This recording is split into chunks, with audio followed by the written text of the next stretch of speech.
네, 안녕하세요. 네, 오늘 계속 특강 강의를 할 건데 일단 교재를 보시면 알겠지만 예년에 비하면 좀 적은 거예요. 그래도 작년이나 재년 같은 경우에는 물론 이제 여기 내용 안에서도 뭐 중요하지 않아 가지고 버리면서 보는 내용도 분명히 있을 건데, 근데 아무튼 작년에도 이렇게 좀 작년에는 한 100페이지가 훨씬 넘었었거든요. 그래도 이제 페이지 수가 좀 양이 좀 줄어든 건 맞고요. 특히 이제 법소부에서는 아주 뭐 크게 개정된 거는 없어요, 사실은 이게. 그래도 이제 조금씩 개정된 부분들이 좀 있어서 계산에도 영향을 미치는 게 좀 있긴 있거든요. 설명 좀 드릴 거고요. 그다음에 이제 오히려 이제 국세 기본법은 조금 바뀌었어요. 국세 기본법에서는 이제 법에서는 크게 바뀐 건 없는데 시행령 안으로 나온 거에서는 좀 바뀐 내용들이 좀 돼요. 그래가지고 그 부분까지 제가 설명을 다 드리겠습니다. 작년 전에 재작년까지만 하더라도 이제 최근에 그 회계사 1차 시험이 2월 말에 보지 않고 2월 중순에 막 이렇게 시험을 보다 보니까 그 시행령 같은 경우가 이제 통과가 돼가지고 확정이 되는 게 2월 10일에서 16일 사이에 확정이 되다 보니까 확정이 막 딱 바로 되거나 아니면 확정이 되기 전에 1차 시험을 봐가지고요. 그동안은 시행령은 잘 출제가 안 됐었어요. 시행령은 출제가 잘 안 되고 법률만 출제가 되다 보니까 회계사 1차 시험에서는 그렇게 개정되는 내용들이 많이 출제가 안 됐었는데 작년에 이제 오랜만에 2월 28일 날 작년에 시험 봤고 올해도 이제 2월 27일 날 지금 1차 시험 보잖아요. 작년에 2월 28일 날 1차 시험을 보다 보니까 시행령까지도 또 포함을 해가지고 개정된 내용들이 시험에 반영돼서 문제가 출제됐거든요. 그래서 작년 같은 경우에 법하고 시행령까지 포함해가지고 개정된 내용을 해가지고 개정된 내용을 알아야지만 문제를 풀 수 있는 게 9문제가 출제가 됐어요. 개정된 내용이 이제 문제 안에 9문제가 반영돼가지고 문제가 출제가 됐기 때문에 굉장히 많은 부분이 개정된 부분들이 반영이 돼서 문제가 출제가 됐었거든요. 올해도 시험이 2월 27일이다 보니까 시행령까지 포함돼가지고 문제가 출제가 될 거라고 생각이 됩니다. 그래서 이제 시행령 안까지 다 반영을 해가지고 교재를 만들다 보니까 좀 시간이 좀 걸렸고요. 시행령 안이 나온 게 1월 7일 날 시행령 안이 나왔어요. 시행령 안이 나와서 그때 이제 법률은 미리 반영을 했는데 시행령 안 나온 걸 가지고 다시 또 며칠 작업을 하고 또 요즘에 재본소들이 코로나 때문에 망한 데가 많아가지고 그래서 원래 그 인쇄소는 별로 안 망했는데 재본소가 많이 망해서 실제로 많이 망했대요. 한 30% 이상 재본소가 없어졌어요. 그래가지고 재본소가 이제 마지막 그 겉에 만드는 거인데 인쇄 다 하고 난 다음에 재본소 가서 한 이틀 동안 이제 책 겉표지 이렇게 해가지고 책이 나와야 되는데 그 업체들이 많이 망해가지고 인쇄는 다 됐는데 한 일주일 이상 대기하고 있다가 이제 책이 또 나와서 우리 출판사가 좀 거래하는 재본소가 좀 더 늦어서 그런지 모르겠지만 아무튼 책이 좀 다른 거에 비해서 좀 더 늦게 나왔습니다. 자, 아무튼 그래서 시행령까지 반영해가지고 다 공부를 할 거. 시행령은 아니에요. 그래서 거기 이제 교재를 보시면은 거기 법으로 되어 있는 게 있고 령으로 되어 있는 게 있어요. 끝에 령으로 되어 있는 거는 아직 확정된 건 아니고 아닙니다. 안으로 올라온 건데 거의 90%는 그대로 통과가 되는 거니까 그 시행령 안으로 올라온 것까지 반영해가지고 공부를 미리 다 해두시면 좋겠습니다. 국기법은 좀 양이 좀 돼요. 내용을 볼게요. 26페이지에 이제 보시면은 국세 기본법 총론 해가지고 이제 나오죠. 자, 그 첫 번째 걸 볼게요. 전자송달 신청을 철회하는 것으로 보는 경우에 예외가 이제 신설이 됐다 해가지고 거기 내용을 보면은 26페이지 맞나요? 페이지가 맞나요 지금? 페이지가 좀 다른가요? 맞아요? 맞아요. 26페이지. 볼게요. 첫 번째입니다. 그게 이제 이게 시행령의 내용인데 전자송달 신청을 철회한 것으로 보는 거 사유 해가지고 납세자가 전자송달 신청을 했거든요. 근데 2회 연속 전자송달된 서류를 기한까지 열람을 안 한 거예요. 열람을 안 하면 그러면 전자송달 신청을 철회한 것으로 봐버려요. 그다음부터는 전자송달 안 하겠다는 거죠. 그러니까 그런 내용이 있었어요. 그래서 그 서류를 기한까지 열람하지 않았다고 하는 게 뭐냐? 그게 납부 기한 등의 기한 또는 홈택스 해당 서류 저장 후에 1개월이 기한이거든요. 그때까지 2회 연속으로 해가지고 열람을 안 한 거예요. 그러면은 너 전자송달 신청한 거 처리한 것으로 볼게 라고 하는 내용이 있었거든요.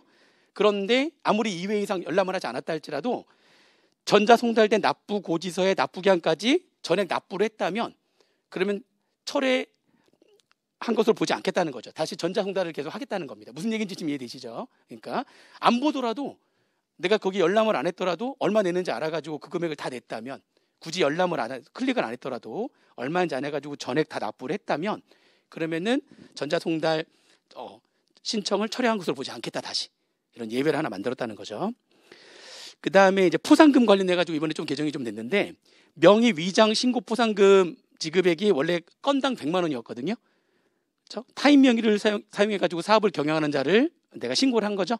그럼 원래 건당 100만 원씩 포상금 줬었는데 그걸 건당 200만 원으로 지금 상향 좀 됐습니다. 그것도 시행령에 대한 얘기고요. 그다음에 은닉재산 신고 포상금이 최대 금액으로 이제 법으로 되어 있는데 최대 금액이 20억 원이었는데 은닉재산 신고한 거는 최대 금액이 이제 30억 원으로 한도가 상향 조정됐어요. 이거는 보니까 법 내용이네요. 그죠? 얘는 이미 통과가 된 거고, 아무튼 한 최대 금액이 20억 원에서 30억 원으로 늘어났다 이렇게 보시면 되겠습니다. 그 다음에 이제 4번 내용은 이제 절차에 대한 얘기인데, 요거는 또 절차에 대한 얘기여가지고 조금 뭐 나올 확률이 좀 적긴 한데 그래도 좀 어렵게 나온다면 얘네들도 좀 건드리긴 하거든요. 이제 어떤 내용인지 잠깐 설명을 좀 드려볼게요. 원래 그 탈세를 제보한 거하고 은닉재산을 신고한 거하고 전부 다 포상금을 받잖아요. 포상금을 받는데 포상금 받으려면은 내가 신청을 해야 될 거 아닙니까? 저 탈세 제보했으니까 또는 은닉재산을 신고했으니까 신청을 해가지고 지급을 받을 거예요. 포상금을 지급을 받아야 되는데 그 절차가 어떻게 되느냐? 이게 이제 기존의 절차는 이렇게 돼 있었어요. 탈세 한 거에 대해서 내가 포상금을 받으려면은 그 탈세한 사람 있잖아요. 그 탈세한 사람이 탈세한 세금을 납부하고, 이제 내가 이제 신고했으니까, 신고했으면 세무조사 가겠죠. 가가지고 걔가 얼마를 탈세했는지 정확하게 확인해가지고 걔한테 세금을 걷어드리겠죠. 그게 탈세한 세금을 걔가 납부를 하고요. 그리고 그 탈세한 금액이 얼마인지 금액이 확정이 되는, 그 부가처분이 확정이 되고 탈세한 세금을 납부를 하고, 그러면 내가 이제 포상금을 받는 거예요. 내가 신고했다고 해서 바로 받는 게 아니라 내가 신고를 했으면은 그걸 가지고 조사해가지고 걔한테 걷어들여야 나한테 줄 거 아닙니까, 이제. 그죠? 그러니까 탈세한 금액을 제가 납부를 하고, 그 다음에 그 해당 부가처분이 확정이 되면, 그러면 내가 이제 포상금을 지급을 받는 거였었어요. 그래서 어떻게 되는 거냐? 그러면은 이제 탈세 제보했을 때는 그런 지급 신청을 해야 된다 하고는 그 안내 통지서를 보내주고요. 왼쪽 보세요. 왼쪽 현행 탈세 제보에서 지급 절차, 지급을 신청할 것과 절차에 대해서 안내 통지서가 날라오고, 그럼 내가 그 통지서를 보면 지급 신청을 해야 되는구나 해서 지급 신청을 내가 할 거고, 그러면 지급이 되는 거였었어요. 근데 문제는 은닉재산을 신고했을 때, 은닉재산을 신고했을 때는 기존에 지금 현재 국기법 시행령에서 절차가 따로 없었어요. 탈세 제보하는 것뿐만이 아니라 은닉재산을 신고했을 때에도 그래도 뭔가 절차가 있었어야 되는데 그건 없었단 말이에요. 별도의 절차가. 그래서 이번에 어떻게 했냐면, 이번에 그걸 옆에 이제 오른쪽 보세요. 개정안을 보게 되면 탈세 제보하고 은닉재산을 다 합해가지고 절차를 통일시켰어요. 무슨 얘기인지 이해되시죠? 그동안은 탈세 제보만 절차가 있었고 은닉재산은 절차가 없었단 말이에요. 별도의 절차가 없었어요. 그러면 안 되죠. 걔도 절차가 있어야 되는 거니까 이번에 두 개를 합해가지고 절차를 통일시켰어요. 그래서 둘 다 이제 어떻게 좀 명확하게 이제 날짜도 어떻게 하냐면, 아까 안내 통지서 날라온다고 그랬잖아요. 언제까지 신청해야 됩니다. 또 뭐 이렇게 절차가 이렇게 됩니다라고 하는 안내 통지서를 언제까지 보냐면은 납부를 해야 된다고 그랬죠. 내가 신고를 하게 되면, 탈세 제보하거나 은닉재산 신고하게 되면 탈세한 사람이나 자산을 숨기는 사람이 세금을 납부를 해야 되고, 그다음에 그 부가처분이 확정이 돼야 된다고 그랬잖아요. 그러면은 납부를 하고 부가처분이 확정되면 그날로부터 15일 내에 안내 통지서를 보낸다. 통지서도 언제 보내는지 날짜가 이번에 명확하게. 그전에는 언제까지 통지서를 보낸다는 말도 없었거든요. 두 가지가 다 충족이 돼야지만은 포상금을 받는다고 그랬잖아요. 그 두 가지가 두 가지가 충족이 되면 그날로부터 15일 내에 통지서를 보내라. 날짜도 딱 정해져 있고, 그러면 그 안내 통지서에 따라서 지급 신청을 내가 할 거고, 그다음에 지급을 받게 되는, 아시겠죠? 그래서 은닉재산과 탈세 제보에 대한 그 지급 절차가 이제 동일하게 됐다라고 하는 거고요. 그다음에 그러면은 언제까지 지급할 거냐? 지급 신청 절차 안내 기한이 아까 언제라고 그랬죠? 두 가지가 충족된 날로부터 15일. 그게 안내 기한이잖아요. 그 안내 기한 말일이 속하는 달에, 안내 기한의 마지막 날 15일이 되는 날에 그 달의 말일부터 2개월 내에 지급한다. 지급을 언제까지 할 거다라고 하는 그 날짜까지도 이번에 명확하게 이게 명시를 했습니다. 그렇게 해서 보시면 돼요. 그래서 그게 지급 요건이나 절차가 이번에 좀 보완이 됐다. 아시겠죠? 그렇게 좀 보시면 되겠습니다. 자, 그다음에 이게 뭐 잘못하는 사람들 명단 공개하는 거 알고 계시죠? 국기법 명단을 공개하는데 국기법상의 명단 공개는 3가지. 그리고 원래 재작년까지 국기법상 명단 공개였었는데 작년에 국징법으로 하나 넘어간 게 있어요. 고액 상습 체납자에 대한 명단 공개는 재작년까지는 국기법 내용이었었는데 작년부터 국징법으로 넘어갔어요. 고액 상습 체납자도 명단 공개를 하는 거고, 그 다음에 나머지 3명도 명단 공개를 하는 거고, 총 명단 공개가 이제 4명이었던 거죠. 그 중에 하나가 국징법으로 이제 이전이 됐고, 작년에 3가지는 국기법이 여전히 남아 있고, 고액 상습 체납자는 알고 계시죠? 그래도 국징법이지만 고액 상습 체납자는 체납한 금액이 얼마 이상인 거예요. 체납한 금액이 2억 이상이고요. 체납일로부터 1년 이상 지나고, 체납일로부터 1년 이상 지나고 체납액이 2억 이상인 그런 체납자를 고액 상습 체납자라고 하거든요. 고액 상습 체납자의 경우에는 국징법에서 이제 명단 공개를 하는 거죠. 그죠? 그리고 국기법 명단 공개 3명이 있었잖아요. 거기 보니까 불성실 기부금 수령 단체, 그다음에 해외 금융계좌 정보의 신고 의무 위반자, 해외 금융계좌가 있는데 신고를 해야 되는데 안 한 거죠. 위반자, 그리고 조세 포탈범.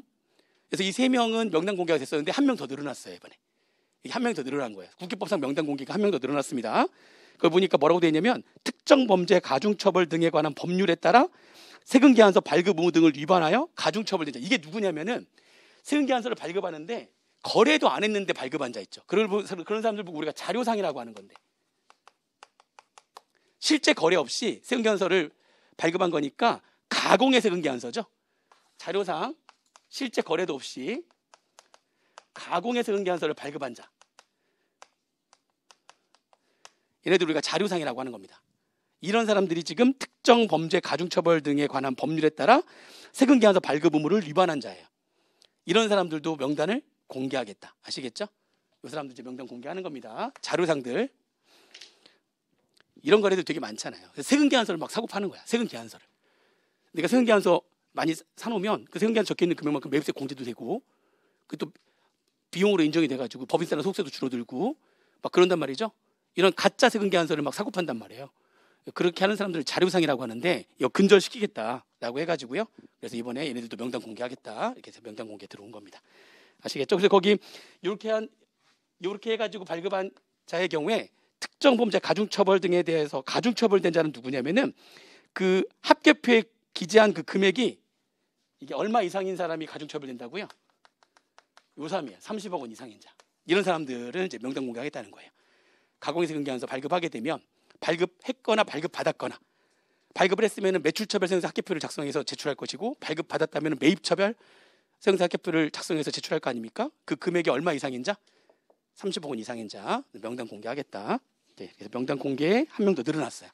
그래서 연결돼가지고 거기 보시면 이제 6번에 연결되는 내용인데, 근데 그렇게 해서 명단 공개하려고 했더니 공개 실익이 없거나 공개가 부적절하다고 인정이 되면 또 명단 공개에서 제외하겠다 내용이 또 추가가 된 거고, 거기 있는 거 왼쪽에 원래 그 명단 공개하는 그 3명도 거기 제외되는 경우가 다 있잖아요. 마찬가지로 얘도 여기에 해당되면 명단 공개하는데, 근데 그게 공개 실익이 없거나 또는 공개가 부적절하다고 인정이 되면 다시 또 명단 공개하지 않겠다라고 해서 예외 규정 하나 또 둔 거죠. 연결되는 겁니다. 아시겠죠? 자, 그다음에 이제 그 통계 작성 기초 자료. 통계 작성 기초 자료고 해가지고 원래 이제 비밀 유지 의무가 있어가지고 그런 어떤 자료들을 함부로 이렇게 공개하면 안 되거든요. 안 되는데 이게 뭐냐면은 통계 작성의 기초 자료라고 하는 거는 통계 자료를 만들 거 아닙니까? 세무서 이제 통계 자료를 만드는데 이 통계 자료를 만드는데 들어간 기초가 되는 자료예요. 그러니까 통계 자료 작성에 사용된 기초 자료를 말하는 겁니다. 이 통계 자료 자체는 이건 함부로 이렇게 아무한테나 주면 안 되는 거죠. 근데 거기 통계 자료를 작성하기 위해서 이 기초 자료를 가지고 통계 자료를 만들었을 거 아니에요. 이 기초 자료를 가지고 누군가가 이 기초 자료를 가지고 자기가 따로 분석을 하겠다는 거지. 내가 이 기초, 그러니까 이거를 달라고 하는 게 아니라 너 이거 만들 때 썼던 기초 자료 있잖아. 이거 나한테 좀 주면은 내가 그걸 가지고 좀 분석을 별도로 따로 해볼게. 그러면 이거를 자료를 비밀 유지 의무에도 불구하고 요 기초 자료를 이용할 수 있게 제공을 할 수 있단 말이죠. 근데 이게 아무한테나 하는 게 아니에요. 누구한테 이렇게 할 수 있느냐?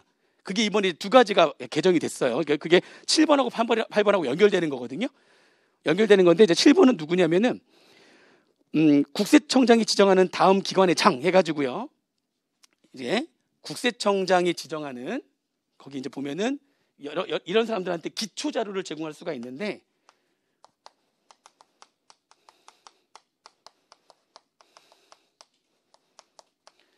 여러 명한테 이제 자료를 제공할 수가 있어요. 이 사람들이 이걸 가지고 따로 분석하겠다는 거지. 이거를 달라고 하는 게 아니라 이거 작성할 때 사용됐던 기초 자료를 나한테 제공해 달라 이런 얘기죠. 내가 따로 분석을 할 거니까. 그러면은 아무한테나 줄 수 있는 게 아니고 이렇게 딱 정해졌단 말이죠. 여러 명한테 줄 수가 있는데 여기에 뭐 정부 출연 연구기관의 장한테도 줄 수가 있고,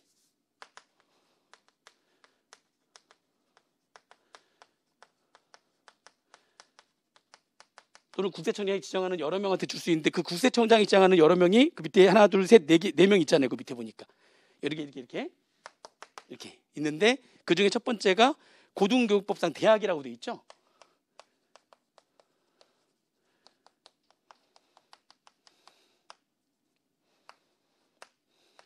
이렇게 이거 말고도 거기 보니까 뭐 공공기관, 그다음에 정부 출연 연구기관에 준하는 민간 연구기관, 뭐 기초자료 적정성 점검기관 뭐 이렇게 쭉 있단 말이죠. 그 말고도 또 뒤에 연결되는 것도 또 여기 뒤에 있어요. 이렇게. 근데 아무튼 이번에 개정된 건 뭐냐면 국세청장이 지정하는 이 4명한테 자료 제공할 수 있다고 그랬잖아요. 근데 이게 이번에 이제 국세청장이 지정하는 자가 아니 이게 이렇게 삭제. 국세청이 지정하지 않아도 돼요. 지정하지 않아도 이 4명한테는 줄 수 있어요. 이 사람이 요구하면. 국세청이 굳이 지정하지 않아도 돼요. 이제 이 지정이 삭제됐고, 그 다음에 고등교육법상의 학교가 학교가 초중등교육법상 학교가 있고 고등교육법상 학교가 있죠. 초중등교육법상 학교는 초등학교, 중학교, 고등학교까지를 말하는 거고, 고등교육법상의 학교는 이제 대학교 이상을 말하는 거거든요. 근데 고등교육법상의 학교는 대학 말고도 여러 개가 있어요. 대학 말고 이제 대학에 준하는 거니까 그냥 거기 밑 오른쪽 보시면 산업대학, 교육대학, 전문대학, 원격대학, 기술대학 및 대학교에 준하는 각종의 학교들이 고등교육법상 대학이거든요. 학교거든요. 근데 그동안은 고등교육법상의 대학교만 자료를 제공할 수가 있었는데 고등교육법상 대학뿐만이 아니라 고등교육법상 학교다. 대학교에 준하는 초등학교, 중학교, 고등학교를 뺀 대학교뿐만 아니라 대학교에 준하는 모든 학교, 고등교육법상 학교에 다 되는 거죠. 그러니까 요거 국세청장이 굳이 지정하지 않아도 되고 고등교육법상 학교에다가 다 줄 수 있어요. 얘네들이 요구하면 줄 수 있어요. 지정을 안 받았더라도 이제 할 수 있는 거죠, 얘네들이. 그렇죠? 그게 이번에 재개정된 거고, 또 하나 개정된 게 다음 페이지 넘겨 보시면 다음 페이지에 보면 8번 자료에 누구한테도 할 수 있냐면 여기 이런 기초 자료를 국회 사무총장, 국회 도서관장 막 쭉 있었잖아요. 거기 보니까 지자체장 쭉 있잖아요. 여기 쭉 있거든요. 거기에 이번에 누가 또 포함됐냐면 국회의원. 이렇게 이 사람들한테도 자료 제공할 수 있다. 왜 주는지 모르겠지만, 근데 아무튼 이 사람한테도 줄 수 있다. 이렇게 해가지고 여기 이번에 여기 하나 더 추가되고 여기 위에 이렇게 개정되고, 좀 더 그 기초 자료를 많은 사람한테 줄 수 있다는 거죠. 좀 더 늘어났어요. 그러니까 여기 늘어났고 이거 지워지니까 좀 더 많아졌죠. 일단 지정 안 받아도 되고, 대학뿐만이 아니라 대학에 준하는 모든 학교, 고등교육법상의 모든 학교에 다 제공할 수 있다는 겁니다. 7번, 8번 연결되는 거예요. 아시겠죠? 자, 그렇게 보시면 되고, 그 다음에 9번에 이게 국기법상 과태료 규정이 있는데 국기법상 과태료 규정이 3가지가 있어요. 국기법에서 3가지 규정이 있었어요. 이제 거짓 진술하거나 직무집행 거부 기피한 경우, 그죠? 그때 2천만 원 이하 이렇게 돼 있어요. 그러니까 구체적으로 얼마인지는 안 나와 있고 2천만 원 이하의 과태료를 부과할 수 있다 이렇게 돼 있었어요. 그리고 세무 공무원한테 금품을 공유한 거야. 세무 공무원 돈 매긴 거죠. 돈을 매기면은 그 공유한 금액의 2배에서 5배, 2배에서 5배 과태료를 낼 수 있다. 단 형사처벌, 이거는 사실 형사처벌 받거든요. 뇌물을 준 거기 때문에 형사처벌 받으면은 형사처벌 받았는데 과태료까지 내면 그러잖아요. 그래서 형사처벌 받으면은 과태료 제외. 응? 형사처벌 받지 않았다면은 내가 공유한 금액의 2배에서 5배 이렇게. 그리고 과세 정보를 다른 사람한테 제공하거나 누설하거나 목적 외로 사용하면은 2천만 원 이하의 과태료를 낸다. 이런 식으로 이제 이렇게만 딱 법에서 돼 있었는데 이번에 시행령으로 구체적인 그런 내용을 시행령으로 이제 법에서는 이렇게만 딱 돼 있었거든요. 시행령에 구체적인 내용이 들어온 거예요. 어떻게 구체적이 됐느냐? 일단은 이제 구체적이 됐는데 첫 번째가 그러니까 10번에 1, 2, 3, 4번 해가지고 나오거든요. 10번에 1번 시행령에 과태료 금액 조정 기준 신설, 위반 정도나 횟수나 행위의 동기 및 결과 등을 고려해서 과태료를 플러스 마이너스 50% 범위 내에서 조정할 수 있다. 이렇게 과태료를 조정할 수 있는데, 근데 그 조정한 금액도 아까 얘기했던 법상의 상한액을 넘어갈 수는 없다. 법에서는 딱 상한만 정해냈잖아요. 너 이번 과태료 너 200만 원 할 거야. 근데 뭐야, 너 200만 원 하려고 봤더니 상습범이네? 아니야, 너 안 돼. 넌 300이야. 뭐 이런 식으로 이제 그 내가 원래 부과하려고 했던 과태료에 플러스 마이너스 50%로 가감 조정할 수 있다는 거예요. 그런데 아무리 가감 조정한다 할지라도 뭐를 넘어갈 수는 없다고요? 국기법상의 상한액을 넘어갈 수 없다, 이런 얘기입니다. 그리고 구체적으로 그럼 어떻게 되냐? 이게 세 가지 과태료가 세 가지였어요. 세 가지 과태료. 구체적인 기준이 마련된 거예요. 2번. 10번의 동그라미 2번 보시면 아까 첫 번째가 거짓 진술, 그다음에 직무집행 거부, 기피에 대한 과태료였잖아요. 아까 얼마 이하라고 그랬죠? 그냥 법에서는 2천만 원 이하 이렇게만 돼 있었거든요. 이제 좀 구체적으로 납세 의무자가 거짓 진술하거나 또는 직무집행 거부 또는 기피를 했다. 납세 의무자가 그렇게 했다. 그러면은 수익 금액에 따라 가지고 500만 원에서 2천만 원까지. 그렇게 뭔 얘기인지 이해되세요 지금? 그게 원래 훈령에 있었던 건데 그걸 시행령으로 갖고 온 거예요. 훈령이라고 하는 거는 공무원들끼리만 보는 자료가 있거든요. 공무원들끼리만 보는 그런 훈령이라고 하는 자료가 있어요. 그거를 시행령으로 이제 옮긴 거예요. 이제 다 모든 사람들이 볼 수 있게 시행령으로 이제 옮긴 거고요. 그럼 납세 의무자 이외의 자도 거짓 진술을 하거나 또는 집행 거부를 하거나 뭐 이럴 수 있잖아요. 납세 의무자 이외의 자가 그렇게 했으면 어떻게 할 거냐? 납세 의무자 이외의 자는 훈령이 원래 500만 원으로 하게 돼 있었는데 이번에 시행령으로 오면서 둘로 나눠놨어요. 500이 아니라 일반적인 경우는 250만 원, 그리고 사기나 기타 부정한 방법이었어? 그러면은 500만 원, 이런 식으로.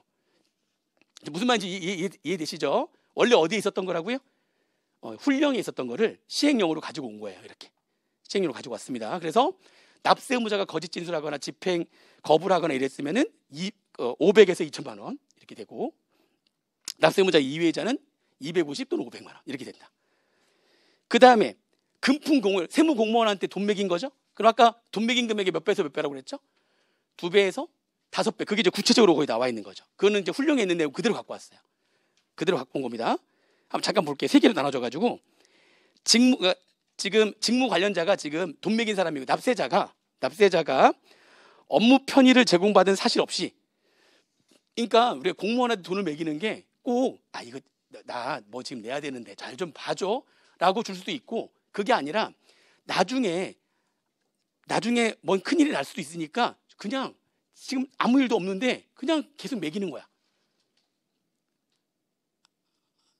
평소에 잘해주는 거죠. 평소에 그냥 만날 때마다 50만 원씩 100만 원씩 막 이렇게 주는 거야.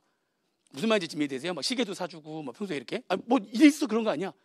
그렇게 하다가 나중에 뭐 큰일 한번 빵 터지면 그럼 알아서 좀 이렇게 잘해줄 거 아니야. 뭔 얘기인지 이해되시죠? 그러니까 이거는 뭐 두 번째 줄에 무슨 말, 의례적으로. 그러니까 뭔가 지금 뭐 업무 편의를 아직 제공받은 사실은 없지만 의례적으로 그냥 뭐 시계도 사주고 뭐 냉장고가 고장났다고? 요즘 이 냉장고가 좋대. 집에 가봐. 뭐야? 그냥 내가 하나 보냈어. 뭐 이렇게 된 거죠. 그러니까 이런 식으로 보내는 거예요. 의례적으로 막 이렇게. 그러면 어떻게 될 거냐? 이건 아직 뭔 일이 없는데 그냥 의례적으로 보낸 거는, 그게 200만 원 500만 원까지는 내가 준 금품 담당에게 2배. 500만 원 이상이면 3배. 과태료를 내는 거예요. 무슨 말인지 되시죠? 근데 두 번째는 뭐냐면 업무 편의 제공받은 대가로 이제 뭔 일이 나가지고 그걸 내가 이제 좀 잘 봐준 거야. 그래서 내가 집에 뭘 하나 뭐 500만 원짜리 보낸 거지. 뭐 이런 식인 거예요. 무슨 말인지 되시죠? 그럼 얘는 좀 더 세. 200만 원 미만일 때 2배. 그죠? 200 이상 500만 원 미만일 때는 3배. 500만 원 이상일 때는 4배. 이해되시죠? 세 번째는 이거는 그러니까 이거는 한 번 또 한 거야. 그렇게 한 번 예전에 해서 과태료를 낸 애가 몇 년 내에 3년 내에 또 한 거야. 재범이죠, 재범. 또 했어? 그럼 무조건 몇 배?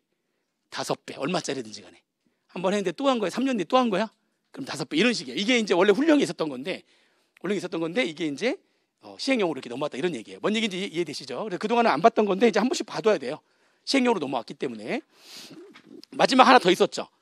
과세 정보를 누설하면은 아까 2천만 원 한도 내에서 과태료 내야 된다고 그랬었잖아요. 그렇죠? 이제 그게 이번 주 구체적으로 시행령에는 원래 훈령에 따로 없었던 거예요. 이번에는 새로 만든 거예요. 이번에 어떻게 만들었냐면 위반 건수에다가 50만 원 곱한 금액과 500만 원 중 큰 거.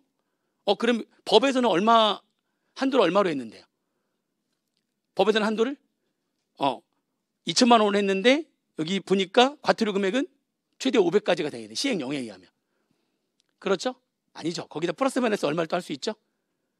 50% 할 수 있는 거니까 500에 플러스 50%, 그 500에 50% 하면 250, 최대 750까지 될 수 있는 거죠. 2천만 원 넘지 않는 범위 내에서 이렇게 될 수 있습니다. 아무튼 그런 식으로 해가지고요, 이렇게 불이익점으로 각각 한 건으로 해가지고 이렇게 낸다라고 하는 겁니다. 아시겠어요? 그리고 하나 더 볼게요. 아까 그 동그라미 2번에 요구도 하나 했는데, 아까 그 훈령에서 그 납세 의무자가 거짓 진술하거나 집행 거부하거나 기피하게 되면, 그러면 수익 금액에 따라서 500만 원부터 2천만 원까지 표에 있었잖아요. 이렇게. 그죠? 그거 그대로 갖고 오면서 밑에 단서 하나 더 만들었죠, 이번에. 거짓 진술하거나 집행 거부하는데 납세 의무자가 그렇게 거짓 진술하거나 집행 거부를 한 거예요. 그게 사기나 기타 부정행위로 조세를 포탈했다면 500만 원 범위 내에서 증액을 한다. 그런데 전체 금액은 얼마를 넘어갈 수 없다? 그렇죠. 2천만 원 넘어갈 수 없다. 그렇죠. 전체 금액 2천만 원 넘어갈 수 없다. 그것도 단서가 하나 더 추가가 됐습니다. 그거 하나 안 봤네요, 아까. 그렇죠? 총 법상 상한액이 2천만 원이었잖아요. 그걸 넘어갈 수는 없다는 겁니다. 국기법이 은근히 좀 바뀌었죠, 그죠? 국기법은 좀 바뀌었어요. 나올 만한 데가 좀 여기저기 좀 있습니다. 자, 그다음에 이번에 이제 두 번째 2장의 납세 의무와 과세 및 환급에 대한 얘기인데, 그쪽에서도 좀 바뀐 게 이제 1장이 좀 그나마 좀 있고요. 2장, 3장, 4장은 뭐 그렇게 많지는 않아요. 2장의 내용은 지금 보니까 이게 뭐냐면 국세 부과권의 제척 기간. 국세 부과권의 제척 기간은 예를 들면 일반 국세 같은 경우에, 상증세 말고 일반 국세 같은 경우에는 일반적인 경우에 5년. 그죠? 근데 무신고 7년. 사기나 기타 부정한 방법 10년. 이렇게 딱 정해져 있잖아요. 5년, 7년, 10년. 그 기간 안에 국세 부과권을 행사를 해야 되는 거죠. 그 기간 내에 부과권 행사하지 않으면 납세 의무가 소멸되는 거잖아요. 부과권 제척 기간. 그런데 이 부과권 제척 기간에 부과 제척 기간 특례 규정이 있죠. 특례 규정 여러 가지가 있는데 그 중에 하나입니다. 이게 뭐냐면은 조세 불복 청구를 한 거예요. 이의 신청이나 심사 청구나 심판 청구 또는 행정 소송을 걸어가지고 불복을 해가지고, 거기에서 불복을 내가 해가지고 거기서 확정 판결을 받은 거죠. 그렇죠? 불복을 해가지고 확정 판결을 받은 거예요.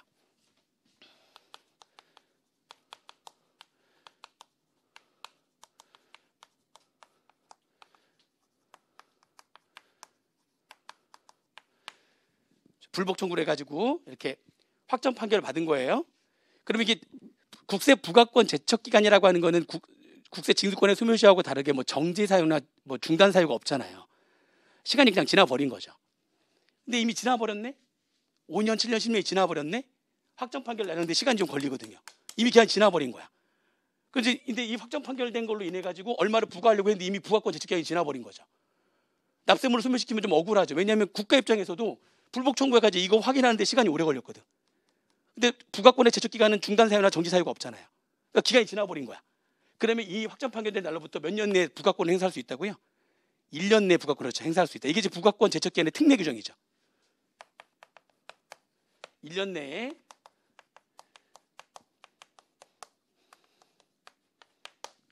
부과권을 행사할 수 있는 거죠. 1년 내에, 그렇죠?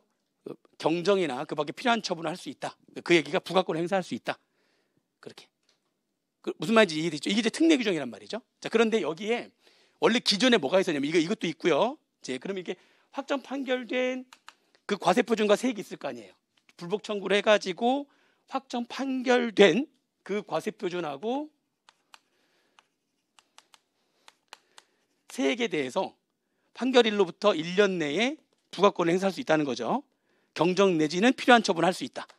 이게 원래 있었던 거고요. 여기에 이제 특례가 뭐가 있었냐면은 그 확정된 과세 표준과 세액에 이거에 연동된,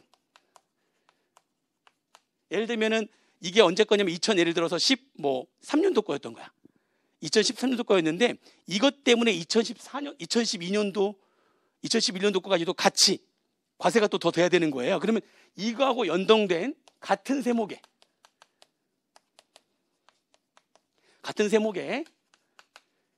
다른 과세 기간의 과표와 세액에 대해서도 똑같이 1년 내 확정 판결일로부터 1년 내에 부과권을 행사할 수 있는 거예요. 이거 원래 있는 규정이에요. 이거 다 있는 규정입니다. 국세기본법 보시면은 요 내용도 있고 이게 부가권 제척기한 특례 가로 1번, 이가 가로 2번. 가로 1, 가로 2. 그러니까 이 두 가지가 동시에 있어요. 근데 이번에 개정된 건 뭐냐면은 여기에 추가가 된 거예요. 이거에 연동된 같은 세목의 다른 과세기한의 과표하고 세액도 확정 판결일로부터, 그러니까 이날로부터 1년이 아니죠. 정확히 얘기하면 이 확정 판결일로부터 1년 내에 부가권을 행사할 수 있다. 지금 이것도 할 수 있다는 거죠. 거기에 이번에 개정된 내용은 뭐냐면 이거하고 연동된 다른 세목의 과세표준하고 세액도, 이게 이번에 개정된 거예요. 이거 원래 있었던 거고, 얘와 이 확정 판결된 뭐 예를 들어서 확정 판결된 법인세 과세표준 세액이 있을 거 아닙니까? 근데 이거 연동된 부가가치세도 같이 잘못된 거예요. 그러니까 연동된 다른 세목의 과표와 세액도 확정 판결로부터 1년 내에 부가권을 행사할 수 있다는 게 하나가 더 추가가 된 겁니다. 무슨 말인지 지금 이해되시죠 지금?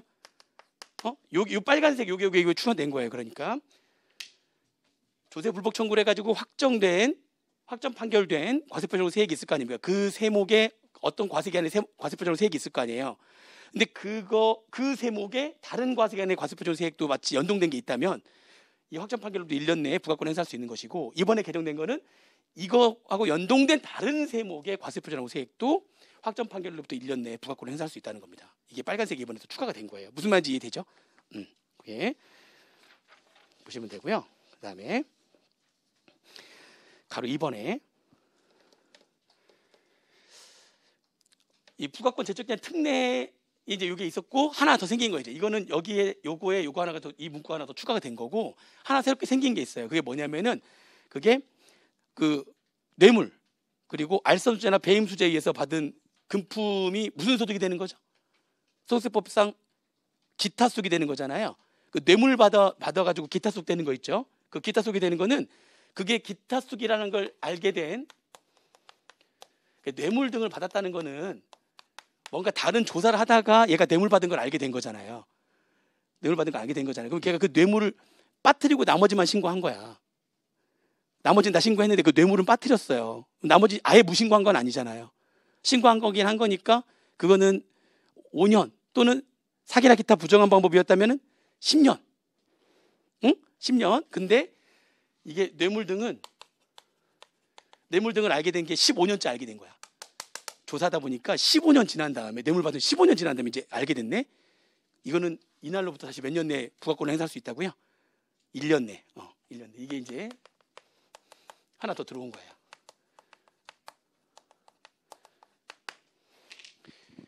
뇌물 받은 거는 10년 동안 사기나 기타 부정한 방법으로 했다 할지라도 10년 지난 다음에 알 수가 있다는 거죠. 그러면은 너 그렇게 우리가 해서 이게 확정 판결됐다는 거는 뇌물 받은 거는 다른 어떤 조사하다가 형사 소송 같은 거 하다가 보니까 거기 이런 말 나오죠. 형사 판결이 확정됐다 이렇게 되죠. 여기서 확정이라고 하는 거는 돈 먹었으니까 이거는 뇌물을 먹은 거는 이거는 형사소송법에 의해 가지고 형벌을 받는 거예요. 처벌을 받는 거거든요. 그 형사 판결에 의한 확정 판결일, 뇌물 언제 15년 전에 받은 걸 알게 된 거죠. 이것 때문에. 그럼 판결일로부터 1년 내에 부가권을 행사할 수가 있습니다. 근데 이제 이게 연결되는 게 뭐냐면은 이게 뇌물 같은 경우에는 그러면은 국가에서 그 뇌물 받은 거를 추징할 수가 있어요. 그 형법에 따르면은 뇌물 받은 거를 추징할 수가 있거든요. 그럼 내가 지금 뇌물 받았는데 다 추징당한 거야. 그렇게 되면은 다시 또 그거는 소득세를 과세하지 않습니다. 아니, 이거 이렇게 행사할 수 있는 거는 뭐가 안 되는 거죠. 그 뇌물 등이 뭐가 안 됐을 때 이렇게 되는 거죠. 그렇죠. 이게 뇌물 받은 게 다 추징돼 버리면, 그러니까 추징, 이거 이런 말 들어봤어요? 몰수라고 표현하죠. 그러니까 몰수가 돼 버리면 남아 있는 게 없잖아요. 뇌물 받은 게 다 몰수돼 버리면 그거는 과세가 안 되는 거예요. 근데 몰수가 이제 추징이나 몰수가 안 됐을 때는 이제 기타 속으로 과세가 되는 거거든요. 그거는 그렇게 형사 판결에 의해 가지고 확정된 날로부터 몇 년 내? 1년 내. 아무리 사기나 기타 부정한 방법으로 해 가지고 10년인데 그게 지났다 할지라도. 그렇죠? 지났다 할지라도 형사 판결이 확정된 경우에 그 확정 판결로부터 1년 내에 부가권을 행사할 수 있다는 겁니다. 이 위원회 하나 더 추가된 거고요. 자, 그다음에 우리 납부지원가산세 또는 원천징수 납부지원가산세에 보면은 납부지원가산세 이제 일수 곱하기 10만 분의 25 있었잖아요. 그 일수 곱하기 10만 분의 25로 들어가는 게 이거 말고도 많은데, 납부지원가산세 말고도 뭐 예를 들면은 소급 공제해가지고 환급 받았을 때 나중에 환급 취소가 되면은 환급 취소세액도 내면서 또 이자 상당액도 내는 거. 그때 그런 법과 관련된 이자와 관련된 것들, 납부지원가산세와 뭔가 이자 상당액 같은 거 계산할 때 일수 곱하기 10만 분의 25였던 거 있잖아요. 다 모두 다 10만 분의 22로 바뀌었어요. 10만 일수 곱하기 10만 분의 25가 모두 다 그렇게 10만 분의 25였던 게 모두 다 일수 곱하기 10만 분의 22로 다 바뀌었어요. 이것만 바뀐 게 아니라 모두 다 바뀌었어요. 아시겠죠? 일수 곱하기 10만 분의 25로 돼 있던 거는 일수 곱하기 10만 분의 22로 다 바뀌었다. 다 바뀌었다. 그렇게 보시면 되고요.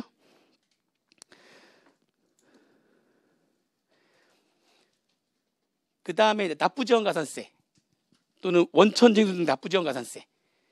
요게 납부지원가산세만 갖고 얘기하면 두 가지가 있죠. 납부지원가산세는 원래 신고납부기한까지 납부 안 했네. 그러면은 그 미납세액 곱하기 일수 곱하기 10만 분의 22로 이제 바뀌었죠. 10만 분의 22. 그러면 신고납부기한까지 납부하지 않으면 언젠가는 조사해가지고 납세 고지서 보낼 거 아니에요.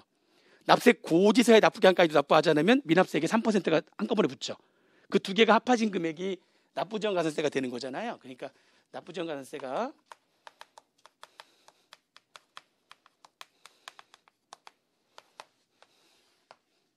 이게 이제 신고납부기한인데 이때까지 납부를 안 한 거예요. 그러면 납세 고지서를 보내겠죠. 나중에 납부고지서, 납부고지서 납기가 있을 거고요. 나중에 납부를 한 거예요. 이렇게. 그러면은 두 개가 붙는 거잖아요. 이때부터 이때까지 일수 계산해가지고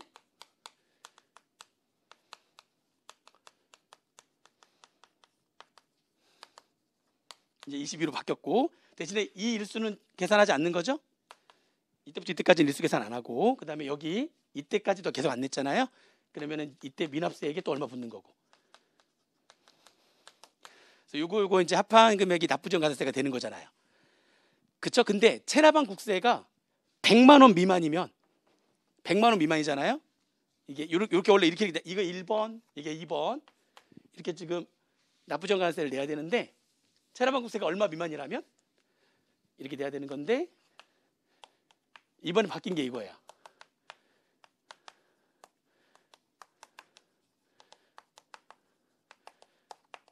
미만이면 얘는 내는 거예요. 얘는 내고 100만 원 미만이면 뭐가 면제가 되는 거냐면 1번이 면제가 되는 거거든요. 이거 되면은 이거 1번 안 내요. 납부지원가산세 이것만 내는 거예요. 납부지원가산세는 금액이 100만 원 미만이면 일수 곱하기 10만 분의 22 곱해서 내야 되는 납부지원가산세는 부과 안 한다는 거죠. 근데 이번에 개정된 게 뭐냐면은 요게 상향적된 거예요. 이게 체납한 국세가 얼마 미만일 때 1번을 면제하는 거냐 이런 얘기죠. 100만 원이 아니라 얼마 미만이라고 바뀌었다고요. 이렇게 체납한 국세가 150만 원 미만이면 그러면 얘가 면제가 되는 거예요. 1번, 2번은 면제 안 돼요. 뭐만 면제가 되는 거죠? 1번만 면제가 되는 거예요. 1번만. 근데 그게 100만 원 미만일 때 1번 면제였는데 150만 원 미만일 때 1번 면제로 이번에 면제 기준이 상향 조정됐어요. 아시겠죠? 그 얘기입니다. 됐습니까? 자, 그다음 넘겨보시면 5번은 이게 뭐 바뀌었다기보다는 좀 문구가 애매해가지고 이번에 이제 명확하게 된 건데 우리 교재 보시면 이미 이렇게 명확하게 돼 있었어요. 미리 알고 있었죠. 아무튼 이미 이렇게 돼 있어요. 우리 교재 보시면은 환급 쪽에 환급금 발생일 왜냐면 환급하면 그것도 이자를 받는 거잖아요. 환급금 받을 때 국세 환급 가산금이라는 이자 받잖아요. 근데 그 이자를 받으려면 날짜수를 세야 될 거 아니에요. 언제부터 날짜수를 셀 거냐 해가지고 그런 내용이 나오거든요. 이제 그런 내용이 이제 교재에 나오는데 그다음에 신고를 하지 않았을 때 미신고했을 때의 결정에 따라서 환급하는 경우에는 해당 결정일을 국세환급금의 발생일로 한다. 근데 그 미신고라고 하는 게 이렇게 법문구는 미신고라고 되어 있는데 그냥 교재에서는 그 미신고를 그냥 법정 신고 기한 내에 미신고라고 표현을 그렇게 미리 해놨어요. 왜냐하면 이게 미신고라고 하는 게 애매한 게 그냥 미신고라고 하면 보세요. 그 미신고라고 하는 거는 신고 기한 내에 신고하지 않은 거냐? 아니면은 기한 후 신고도 있는 거잖아요. 기한 후 신고라도 했으면은 그럼 미신고냐 신고냐? 뭔 얘기인지 이해되세요? 이게 미신고라고 표현해버리면 미신고 시에는 미신고 시의 결정, 이때 그 미신고 시에 결정할 때 미신고는 그러면 기한후 신고라도 한 거라면은 미신고가 아니라 신고한 거니까 이게 적용되지 않는 거냐, 뭔 얘기인지 이해되세요? 그러니까 이게 애매하게 적혀 있었단 말이죠. 그래서 아예 그 원래 여기서 말하는 미신고는 무슨 기한 내에 미신고를 말하는 거겠어요, 당연히. 신고 기한, 그래서 법정 신고 기한 내에 미신고 한 거에 대한 결정은 이렇게 표현되는 게 맞거든요. 응? 응. 그러니까 이 앞에 이 말이 생략되어 있었어요, 이게. 그래가지고 이 미신고라고 하는 게 표현이 좀 애매해가지고 우리 교재에 그냥 아예 넣어놨었어요, 미리 넣어놨는데 알아서 또 탁 들어온 거죠. 미리 넣어놨었어요. 미리 들어가 있습니다. 그러니까 이거는 법정 신고 기한 내에 미신고를 말하는 거다. 그러니까 법정 신고 기한 내에 미신고니까 기한 후 신고라고 하는 거는 법정 신고 기한 내에 신고하지 않은 거잖아요. 아, 그럼 기한 후 신고 시에는 결정은 여기 들어오는 게 맞네. 만약 그냥 이 말이 없이 미신고 시의 결정이라고 하는 거는 신고 기한 내에 미신고했다가 기한 후 신고했다면 이 규정이 적용이 안 되는 거냐. 아, 신고 기한 내에 신고를 안 하고 기한 후 신고하는 이 규정이 적용되는 거구나. 여기서 말하는 미신고는 신고 기한 내에 신고하지 않은 걸 말하는 거니까. 이번에 명확하게 이 문구가 들어왔다는 거죠. 이 문구가 없었어요, 문구가. 그래서 좀 애매했는데 명확하게 얘를 집어넣습니다. 그러니까 뭐 이미 모든 교재들이 아마 반영이 돼 있었을 거예요, 그 원래 문구 자체가. 그러니까 이 법 만드는 사람들도 똑똑한 사람들일 텐데 이렇게 중간중간에 빠뜨리는 게 많이 있어요. 이번 또 보시면 나와요. 올해도 역시 아니나 다를까 한 몇 군데 또 빠뜨렸어요. 몇 군데를 빠뜨렸기 때문에 나중에 또 이게 개정이 되면 이것도 개정돼야 되는데 얘만 개정되고 얘를 개정 안 시킨 이런 것들이 되게 많아요. 되게 많은데 그러면 그걸 빠뜨렸잖아요. 자기들이 명백한 실수를 한 거거든요. 그리고 명백한 실수를 하게 되면은 다음 연도에 바로 반영하느냐. 제가 수업 시간에도 한번 이런 얘기 한 적이 있는데 명백하게 실수를 했잖아요. 그런데 바로 다음 연도에 그러면 그게 들어오지 않아요. 그러면 자기네들이 전년도에 명백하게 실수했다는 걸 자기네들이 시인하는 거잖아요. 그걸 되게 싫어해. 자기네 잘못을 시인하는 걸 싫어해. 그러니까 명백하게 잘못했는데 이게 A가 개정되면 따라서 B도 당연히 개정돼야 되는 부분인데 깜빡 잊고 A를 개정을 안 한 거야. 그럼 얘가 빨라도 2, 3년이에요. 1년 뒤에 바로 다시 개정하는 게 아니라. 근데 올해 누락한 부분들이 있어요. 또 그에 대한 얘기를 또 해드릴 겁니다, 뒤에. 그럼 내년에 개정될 거냐? 아, 몇 년 걸릴걸요? 몇 년 걸려가지고 조용히 뭐 마치 자기네 잘못이 아니라 옛날부터 그래왔던 잘못됐었는데 내가 이번에 고치는 거다 뭐 이런 식으로 해가지고 한 3년쯤 뒤에 개정이 쓱 됩니다. 그런 식으로 좀 안 했으면 좋겠어요. 유튜브를 제가 더 열심히 해서 그런 것들은 존말로 할 때 빨리빨리 바꿔라. 잘못했으면 빨리 시인해라. 이런 식으로 좀 해야 될 것 같아요. 유튜브 요즘 너무 바빠가지고 안 찍고 있는데 책 작업 끝나면은 이번에 세무사 시험 문제점도 있고 해가지고 찍을 게 좀 많이 있거든요. 많이 찍을 게 좀 많은데 찍으면 거의 뭐 절반은 욕할 것 같아가지고 그래서 삐 처리가 아주 많이 될 것 같기도 하고 막 그렇습니다. 자, 3장이에요. 3장. 3장은 하나밖에 없어요. 근데 하나밖에 없는데 별로 이게 뭐 큰 내용은 아니고요. 큰 내용은 아니고 이게 이제 어떤 내용이냐면 이런 거예요. 그러니까 그 상속인이 2명 이상인 거예요. 상속인이 공동 상속인 거죠. 공동 상속했을 때에 상속을 하게 되면은 피상속인의 납세 의무가 상속인한테 승계가 되는 거잖아요. 피상속인 납세 의무가 상속인한테 승계가 되는데 상속인이 한 명이면 문제가 없는데 상속인이 2명 이상인 거야. 그러면 납세 의무, 이 피상속인의 납세 의무는 도대체 얼마만큼 니네들이 승계하는 거냐, 각각 개인적으로. 어떻게 원칙은 뭐냐면 민법상 상속분의 비율에 따라서. 아시죠? 공동 상속인이 같은 순이잖아요. 같은 다 1대1 대 1대1. 거기에 피상속인의 배우자가 있다면 50% 할증하는 거잖아요. 응? 그렇게 해가지고 여기 피상속인 돌아가셨어요. 민법상의 상속 비율은 아들이 3명이 있고 그리고 돌아가신 피상속인의 배우자가 이렇게 있는 거죠.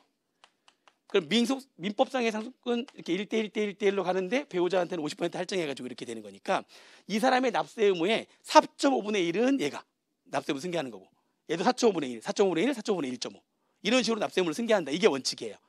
무슨 얘기인지 이해되시죠? 자, 그런데 문제는 그렇게 딱딱딱 나누면 되는데 예를 들어서 A가 난 상속을 포기할 거야. 이상한 사람이죠. 상속을 포기하겠대요. 그렇죠? 상속 포기하겠다고 해가지고 자기가 상속 포기했어요. 또는 그런 말이 나오는 거예요. 또는 이게 상속인인데 이 사람들은 상속인인데 그게 아니라 이 사람이 죽을 때 유언을 남긴 거야. 유언을 남겨가지고 상속인이 아닌데 받은 사람이 하나 있는 거죠. 얘네들은 이제 뭐라고 하냐면 수유자라고 그래요. 수유자. 아니 그러면 생각해 보세요. 아니 얘네들이 전체 이 사람이 나야 될 납세 의무가 있는데 그 납세 의무를 승계를 하는데 이 사람이 이제 법적으로는 이렇게 나눠지는데 얘가 가져간 게 있는 거야. 얘가 가져간 게 있는데 근데 얘네들이 이 사람의 납세 의무에 4.5분의 1, 4.5분의 1, 4.5분의 1, 4.5분의 1.5 해버리면 얘는 그냥 꽁으로 납세 의무 승계도 안 하고 무슨 말인지 이해되시죠? 얘네들은 받은 이 사람한테 간 부분에 대해서도 납세 의무를 승계해야 되는 억울함이 있는 것이고 뭔 얘기인지 이해되세요? 유언으로 이렇게 수유자가 하나 있거나 또는 아니면 누군가 이 사람이 A는 자기 상속을 포기한 거야. 나는 포기를 했는데 왜 내가 납세 의무를 승계하느냐 이런 얘기지. 뭔 얘기인지 이해되시죠? 뭔가 이렇게 상속을 포기한 자가 있거나 또는 상속인이 아닌데 유언으로 받은 사람이 있거나 수유자가 있거나 그러면은 이 비율대로 얘네들이 납세 의무를 승계하면 억울한 사람이 있을 수 있다는 거지. 이해되세요? 그래가지고 어떻게 할 거냐? 이랬을 때에는 이런 수유자가 있거나 누군가 포기한 사람이 있거나 이렇게 되면 어떻게 할 거냐? 그러면은 민법에 따른 상속분의 비율로 나눠가지고 하면 안 된다. 당연하죠? 그럼 어떻게 할 거냐? 전체 밑에 산식 보이세요? 전체 상속인의 상속받은 재산, 전체 상속 재산가액 있잖아요. 전체 상속 재산분의 개별 상속인이 상속으로 받은 재산가액이 차지하는 비율만큼 납세 의무를 승계해야 된다. 라고 하는 겁니다. 그러니까 무슨 얘기냐면 여기에 예를 들어서 전체가 지금 150이었는데 여기에 50억을 준 거예요. 그러니까 이 수유자가 예를 들면 무슨 비영리법인 뭐 이런 데다가 이렇게 준 거지. 유언으로 나는 여기에 무슨 그 장학재단에다가 50억을 주겠다. 뭐 이렇게. 그러면 이 사람들이 실제로 가져간 이 사람들이 상속인이잖아요. 얘는 상속인이 아닌 자고 상속인이 가져간 건 총 얼마가 되는 거예요?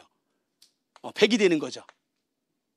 여기 50이 이쪽으로 갔으니까 그 중에 A가 받은 거는 얼마냐면은 뭐 A가 그동안 100 중에 30 가져간 거야. 이렇게. 이해되시죠? 그러면 얘는 납세 의무 전체 이 사람 납세 의무의 100분의 30만큼 30%를 얘가 얘는 납세 의무를 승계하는 자가 아니니까. 납세 의무를 승계하는 자는 얘네들이니까 상속인이니까 얘는 그냥 유언으로 받은 사람이고 이해되시죠? 그런 거니까 여기를 빼고 납세 의무를 승계를 하는데 이걸 뺀 100분의 30 납세 의무 승계 이렇게 해야 된다. 이 사람이 가져온 게 20이라면 100분의 상속인이 100분의 20 뭐 이런 식으로 해야 된다. 이런 얘기예요. 그러니까 이 비율대로 하는 게 아니라 실제 상속인이 상속받은 전체 재산 상속 재산 중에 그 개별 상속인이 상속받은 재산가액이 차지하는 비율로 해야 된다는 거죠. 그래야지 아구가 딱딱 맞아 들어가는 거잖아요. 그렇게 해야 된다는 겁니다. 근데 이번에 하나 더 들어온 게 뭐냐면 아까 누가 있을 때 비율대로 하는 게 아니라 실제 받은 비율로 한다. 민법상의 이 상속 비율이 아니라 실제 전체 상속인이 받은 자산 중에서 그 개별 상속인이 받은 자산이 차지하는 비율로 납세 의무를 승계하는 경우는 아까 상속을 포기한 자가 있거나 누가 있거나 이렇게 수유자가 있거나 뭐 이렇게 있잖아요. 거기에 이번에 하나 더 추가된 게 뭐냐면 유류분을 청구해서 상속 재산을 취득한 자. 응?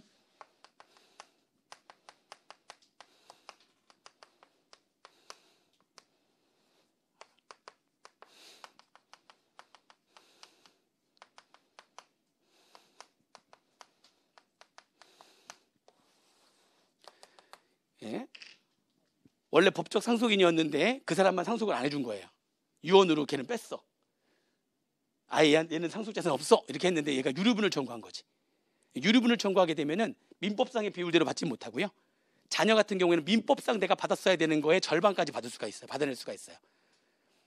그럼 아무튼 이게 유류분을 청구해서 상속재산을 취득하게 되면 상속인 중에 한 명이거든요. 아무튼 얘가 자녀 중에 한 명인데 말이 더럽게 안 들은 자녀야. 너한테는 안 줘 했지만 유류분을 청구할 수 있다니까요. 내가 받을 수 있었던 원래 민법상 받을 수 있었던 거에 50%를 받을 수가 있어요. 자녀는.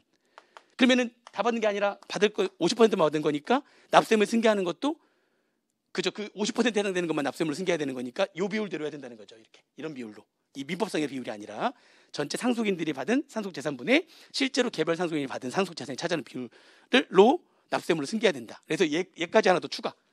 수유자가 있거나 포기한 자가 있거나 유류분 청구해서 상속재산을 취득한 자가 있다면 민법상의 비율로 하면 이거는 좀 누군가 억울한 사람이 생길 수가 있다는 거지. 무슨 말인지 이해되시죠? 그래서 그때 그 비율 밑에 있는 전체 상속인이 상속으로 받은 재산 가액분의 개별 상속인이 상속으로 받은 재산가액이 차지하는 비율로 납세의무를 승계하는 자에 한 명이 더 들어온 거예요. 원래는 3명 있어요. 수유자, 상속 포기자, 그리고 상속재산에 보험금이 포함된 자. 이렇게 3명이었었다가 유류분 청구해서 상속재산을 취득한 자가 한 명 더 추가가 됐다. 그거 하나만 보면 되겠습니다. 자, 4장에 조세 불복제도 4장 쪽에 이제 조세 불복하고 납세자 권리 쪽에서 기재된 건데 뭐 그 1번의 동그라미 1번은 뭐 그렇게 중요하지는 않아요. 관세나 지방세 관련해 가지고 불복 청구를 하게 되면 그쪽 전문가들이 더 필요할 거 아닙니까? 그래서 원래 그쪽 전문가를 비상임 조세심판관으로 3명까지만 쓸 수 있었는데 6명으로 더 늘렸어요. 전문성 강화하겠다는 거죠. 관세나 지방세 전문가들 3명까지였었는데 6명까지 더 늘렸다는 거죠. 뭐 그렇게 중요하진 않아요. 걔는 그렇게 중요하진 않은데 2번은 나올 만해요. 동그라미 2번은. 이게 무슨 얘기냐면, 그러니까 잘 들으셔야 돼요. 원래 국기법 평소에 잘 공부를 안 하는 거니까 잘 들어보셔야 돼요. 아, 맞아, 저런 게 있었지라고 하면은 해당 내용이 다 챕터별로 다 정리를 해놨거든요. 해당 챕터에 들어가시면 이런 내용이 나옵니다. 해당 챕터에 들어가시면. 자, 이건 어떤 내용이냐면 이런 내용이에요. 얘는 조세 심판관 회의를 하잖아요. 조세 심판관 회의를 해요. 그러니까 이제 절차에 대한 얘기인데 심판 청구를 한 거예요. 조세 심판관들 모여가지고 회의를 합니다. 그럼 이제 거기에 심판을 하게 되면 이제 심리가 딱 종료가 될 거예요. 심판관 회의를 해가지고 심리가 종료가 된 거예요. 심리가 종료가 됐어요. 그러면 그 조세 심판관 중에서 이제 주심 조세 심판관이라고 하죠. 주심 조세 심판관이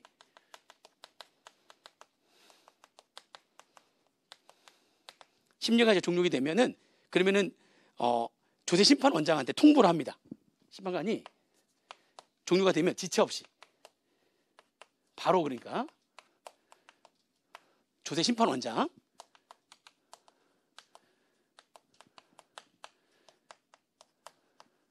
바로 통보를 해요. 바로 알려줘요. 어떻게 심리가 됐다.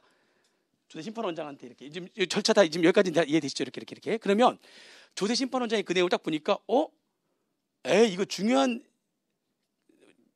사실관계가 누락됐네. 무슨 말인지 이해되시죠? 또는 거기 법령 해석이 명백하게 이거 이렇게 해석하면 어떻게 이거 명백하게 잘못됐네 해석을 라고 얘가 판단을 하게 되면 그럼 이걸 다시 돌려보내 가지고 재심하라고 하는 거죠. 그러니까 재심리해라. 응? 그래서 이게 잘못됐다면 이게 그러니까 해당 사유가 발생하게 되면 그 사유가 지금 뭔지 아시겠죠? 사유가 두 가지였어요. 지금 두 가지. 해당 사유가 거기 왼쪽에 있는 거 중요 사실관계 누락 또는 명백한 법령 해석의 오류. 이 두 가지 사유가 발생하게 되면 해당 사유가 발생을 하게 되면은 사유에 해당하잖아요. 그러면 이게 발생하게 되면 통보받은 날로부터 30일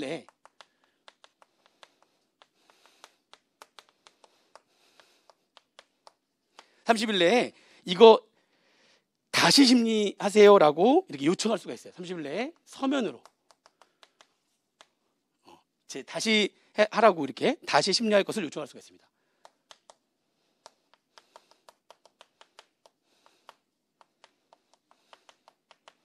누가 요청하는 거죠?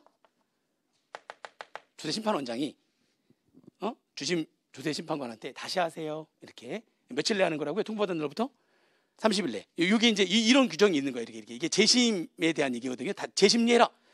근데 이번에 이제 개정된 게 뭐냐면은 이 사유가 더 늘어났어요. 응? 이게 더 늘어난 거예요. 지금 이 절차는 지금 이해되죠? 무슨 말인지 이해되시죠? 이게 늘어난 거예요. 이게 해당 사유가 두 개밖에 없었단 말이에요. 지금. 응? 중요 사실관계가 누락됐거나, 그렇죠? 아니면은 명백한 법령 해석의 오류가 있거나 이 두 가지의 경우에만 재심하세요라고 이렇게 다시 요청을 했었는데 세 번째 중요 사실관계 판단의 이거 약간 의미가 다르죠. 그러니까 중요 사실관계가 누락된 거가 아니라 중요 사실관계가 누락되진 않았는데 중요 사실관계 판단을 엉터리로 한 거야. 정반대로 할 수도 있죠. 무슨 말인지 이해되세요? 아니, 그러니까 이게 무슨 얘기냐면 사실관계가 다 그 안에 들어가서 이렇게 딱 해가지고 내용에 그 주심해가지고 그 안에 내용이 쫙 들어가 있는데 그 내용들이 쭉 있는데 사실관계가 다 들어가 있는데 이 사람이 이 심판관 회의할 때 이 심판관들이 용어를 헷갈려가지고 출자자하고 피출자자를 헷갈려가지고 반대로 적어놓은 거야. 무슨 얘기인지 이해되세요? 그러니까 사실관계가 누락되진 않았는데 그런 사실관계에 명백한 오류가 있는 거야. 누락이 아니잖아요. 들어가는 있는데 거꾸로 적어놓은 거야. 이게 명백한 오류가 있는 거. 그것도 다시 하라고 해야 되는 거죠. 지금 왜 그러세요? 다시 이렇게 하는 거지. 그러니까 이 출자자가 출자를 한 사람이냐, 출자를 받은 사람이냐, 뭐 이게 갑자기 헷갈려가지고 거기서 이제 그걸 가지고 엉터리로 완전 정반대로 적어놓은 거야. 그럴 수가 있다는 거죠. 그러면 다시 해라.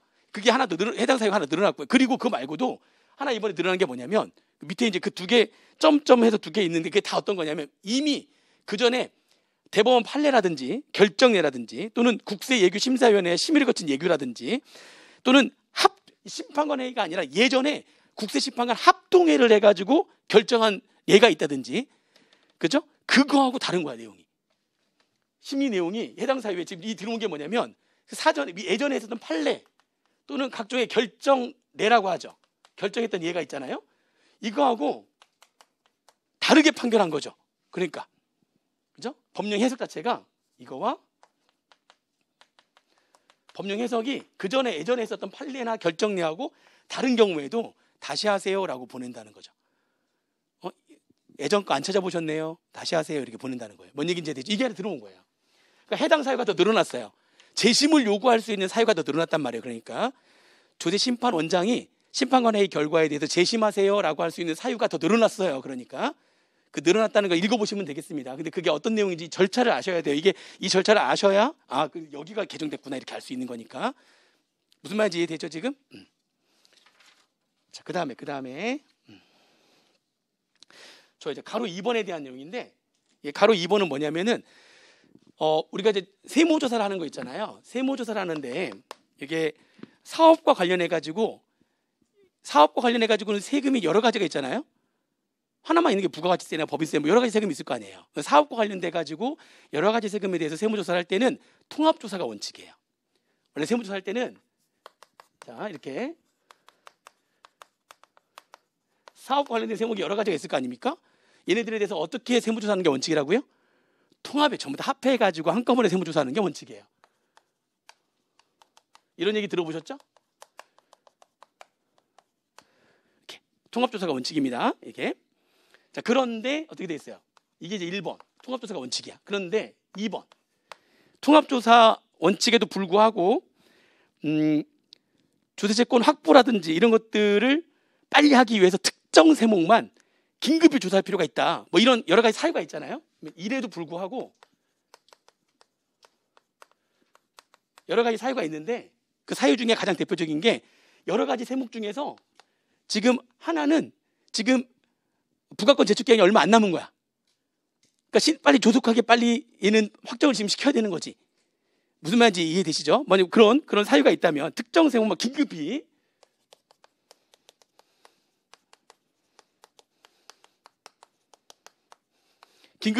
조사할 필요가 있는 사유.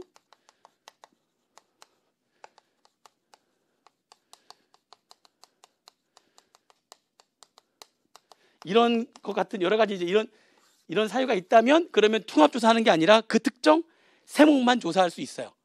이러면은 특정 세목만 조사가 가능하죠. 조사할 수 있다 이렇게 됐어요. 원래는 통합조사가 원칙이지만 이런 사유가 있다면 특정 세목만 별도로 빨리 조사할 수 있다. 원래 통합조사하지 않고 이것만 빨리 이거 하나만 빨리 지금 확정시킬 그런 필요가 있을 때에는 그렇다는 거죠. 그리고 난 다음에 3번이 또 뭐예요? 3번은 이제 1, 2에도 불구하고 이거에도 불구하고 이거는 이제 뭐냐면은 어떤 특정 세목 안에 있는 것 중에서도 어떤 특정한 하나의 사실만 세무조사하겠다는 거. 그 부분조사라고 하는 거죠. 1, 2에도 불구하고 그 부분조사라고 하는 거는 뭐냐면은 어떤 사항에 대해서 확인이 필요한 거. 어떤 특정한 어떤 하나의 사항. 이 세목 안에서도 어떤 특정 하나의 사항. 그 사항에 대한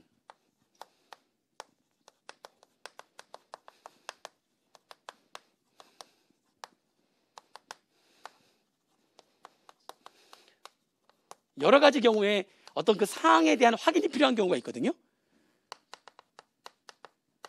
이제 이 사유가 있어요. 그 어느 하나의 사항에 대한 확인이 필요한 경우 등의 사유가 있어요. 여기 사유가 있는데 이 사유에 해당하면 무슨 조사가 가능하다고요? 부분 조사가 가능한 거죠. 그러니까 이게 이 세무조사가 이렇게 세 가지로 나눠지는 거예요. 원래 원칙은 무슨 조사가 원칙인데요. 이게 무슨 말인지 이해되죠? 이런 흐름들을 알고 계셔야 돼요. 그래야지만 명확하게 이해를 할 수가 있는 거예요. 그러니까 그쪽 뒤쪽에 세무조사라든지 이쪽 납세자 권리 이쪽에 보게 되면 다 외워야 되는데 그냥 그립다 외우면 잘 안 외워져. 이게 흐름을 잡으셔가지고 외우셔야지만 이렇게 이해가 좀 되면서 외워지는 거지. 안 그러면 잘 안 돼요. 세무조사에 그쪽 이 통합조사 원칙에 대한 내용에 이 내용이 다 있어요. 순서대로 이렇게 그림을 한번 그려보는 거죠. 얘가 원칙. 근데 그 중에 특정한 세목만 조속히 등급이 조사할 필요가 있다. 그러면 특정 세목만 조사 가능. 근데 이거는 세목이 아니라 어떤 하나의 사항을 확인할 필요가 있을 때는 그 사항만 조사할 수가 있다는 거죠. 그건 우리가 뭐라고 하는 거예요? 그를 부분조사라고 하는 겁니다. 이 부분조사의 이 사유 있잖아요. 이게 이번에 여기에 들어가는 사유가 있을 거 아닙니까? 이게 여기에 들어가는 이 사유 어느 항목이냐? 이 사유가 있을 거 아니에요? 이게 이번에 하나 더 늘어난 거예요. 이제 그 얘기죠. 그게 여기 하나 더 늘어난 거예요. 원래 그 사유 중에 뭐가 있었느냐? 그 부분조사 사유 중에 비과세, 면제 적용을 못 받는 실질 귀속자 또는 소득 지급자의 경정 청구를 처리하기 위해서 확인이 필요한 경우에는 그 사항만 떼가지고 부분조사할 수 있다는 거죠. 아니, 비과세, 면제 적용을 못 받는 실질 귀속자 또는 소득 지급자의 경정 청구를 처리하기 위해서 확인이 필요할 때에는 이 사람이 비과세 못 받는 사람 아닌가? 그러면 이 사람이 경정 청구한 거야. 자기 저 비과세 적용받았어야 되는데 저 그때 깜빡이 비과세 신고를 안 했으니까 지금이라도 하겠습니다. 근데 이 사람 비과세 못 받는 사람 아닌가? 이거 확인하려면 그것만 따로 조사할 수 있다는 거죠. 그것만. 뭔 얘기인지 이해되세요? 원래 이게 있었는데 이번에 하나 또 들어온 게 뭐냐면 비과세 면제 신청에 대한 요건 충족 여부 판단을 위한 확인이 필요할 때에도 좀 더 구체적인 거죠. 하나가 더 들어온 거예요. 그러니까 이 왼쪽은 비과세 면제 적용을 못 받는 실질 귀속자 또는 소득 지급자의 걔가 뭐를 해야지만 이거 확인하는 거죠. 걔가 경정 청구했을 때 진짜 비과세를 받는 사람이 아니라면 경정 청구한 거 내가 돈 돌려주면 안 되는 거잖아요. 그러니까 그때 확인이 필요했을 때는 그 부분에 대해서만 부분 조사할 수 있어야 했는데 이거는 뭐냐면 경정 청구 여부를 떠나가지고 실제로 비과세나 면제 얘가 신청을 한 거야. 이번에 경정 청구는 몇 년 지난 다음에 저 3년 전에 비과세 신청 안 했는데요. 3년 전에 비과세 신청한 거 그거 돌려받아야 되니까 저 경정 청구하겠습니다. 그러면 내가 이게 3년 전에 이 사람이 비과세 맞나? 그리고 확인할 때만 부분 조사할 수 있다 이렇게 얘기했는데 그게 아니라 이거는 3년 전이 아니라 이번 올해 비과세 내가 신청을 한 거야. 그러면 비과세 신청했을 때 바로 이것만 조사할 수 있다는 거죠. 올해 이건 경정 청구가 아니라 올해 이게 약간 내용이 다르다는 게 무슨 말인지 아시겠어요? 응? 올해 비과세 신청을 했을 때에 얘가 올해 비과세 요건을 충족했는지 여부를 확인하려면 그 부분만 조사할 수 있다는 거죠. 하나 더 들어온 거예요. 부분조사가 과거에 비과세 했는데 깜빡 잊고 안 했습니다라고 경정 청구했을 때만 부분조사할 수 있었는데 그게 아니라 올해 비과세 신청을 한 것도 부분조사할 수 있다는 겁니다. 진짜 올해 요건을 충족했는지 여부를 확인하기 위해서. 그게 없었단 말이에요. 있었어야 되는데 없었던 거죠. 과거 것만 되고 올해 거는 안 된다는 게 말이 안 되잖아요. 그죠? 그래서 그게 하나 들어온 거예요. 뭔 얘기인지 이해되세요? 그러니까 요 흐름을 이렇게 딱 갖고 여기 이거에 사유가 하나 더 들어왔구나. 그리고 그 사유가 비과세 면제 요건과 관련된 건데 그게 과거에는 경정 청구했을 때만 그거 확인하는 부분조사가 있었는데 올해 신청하는 비과세 면제 신청에 대해서도 부분조사를 바로 할 수 있게 규정이 하나 들어왔구나 이렇게 보시면 되겠습니다. 이해되시죠? 무슨 말인지? 자, 그 다음에 세무조사 천재지변 등의 사유가 발생하면 세무조사 연기 신청할 수 있거든요. 아시죠? 근데 그 연기 신청만 할 수 있지 그 연기했는데 연기가 중단되는 경우에 대한 내용이 없었거든요. 아니 천재지변 등의 사유가 발생했는데 그 사유가 다 해소가 된 거야. 그러면 세무조사 연기하지 않고 다시 또 세무조사 들어가야 될 거 아닙니까? 그동안 천재지변 등의 사유 때문에 연기했는데 사유가 해소가 됐다면 그러면 다시 세무조사 들어가야 되는 거죠. 그러니까 연기가 중단돼서 조사를 다시 해야 된다는 거죠. 그 얘기인데 그런 내용이 없었어요. 있었어야 되는데 없어가지고 이번에 이제 새로 들어온 거예요. 명확하게 연기 사유가 소멸되거나 끊으세요. 연기 사유가 소멸되거나 딱 끊고 그 다음에 조세채권 확보를 하기 위해서 조사를 긴급히 개시할 필요가 있다고 인정되는 경우 두 가지죠. 그러니까 연기 사유가 소멸되거나 끊고 그 다음에 조세채권 확보를 하기 위해서 조사를 긴급히 개시할 필요가 있다고 인정되는 경우에는 연기한 걸 뭐 하겠다? 연기한 걸 다시 중단하겠다. 다시 중단하겠다는 얘기는 뭐예요? 연기한 걸 중단하겠다는 건 다시 세무조사를 하겠다는 겁니다. 그러니까 그 재개 절차 조사 재개 5일 전까지 연기 사유가 소멸한 사실과 조사 기간 사전 통지를 해야 된다는 거죠. 근데 그 사전 통지가 아까 그 중단 연기 사유가 소멸되거나 조세채권의 확보를 위해서 조사를 긴급히 개시할 필요가 있다고 인정될 때에 연기를 중단하고 조사를 다시 재개한다고 그랬잖아요. 근데 밑에 꽃 표시해가지고 조세제권 확보 등의 긴급한 필요가 있는 경우에는 사전 통지 생략 가능. 이게 무슨 얘기죠? 그러니까 도망칠 우려 같은 게 있으면은 그 조세 그거 하면 안 되잖아요. 바로 그냥 들어가야지. 통지하면 도망갈 수 있으니까. 그래서 조세제권의 확보가 긴급하다고 생각돼 가지고 연기가 중단돼서 세무조사 재개할 때는 그때는 통보 안 보내도 돼요. 생략 가능하다. 응? 그리고 연기 사유가 소멸된 거는 통보를 무조건 보내야 되고. 그렇죠? 언제까지? 조사 재개 5일 전까지. 5일 전까지. 그리고 세무조사는 며칠 동안 하겠다. 기간하고 같이 해가지고 통보를 해야 되면 됩니다. 통지를. 됐어요. 국기법 내용인데 생각보다 국기법은 좀 개정이 됐어요. 국기법은 좀 개정이 됐기 때문에 보시면 됩니다. 법소부는 많지는 않습니다만 그래서 지금 중요하지 않아가지고 그냥 넘어가는 부분들도 있을 거예요. 잠깐 쉬었다가 법소부에 대한 얘기 좀 그래도 계산 문제하고 연결되는 것도 있고 제가 아까 이게 개정됐다면 얘랑 연결되는 이거는요 이렇게 궁금한 것들이 막 있을 거예요. 제가 미리미리 얘기를 다 해드릴 거니까 잘 적어두시면 좀 좋겠습니다. 잠깐 쉬었다가 법소부 내용 들어가도록 할게요.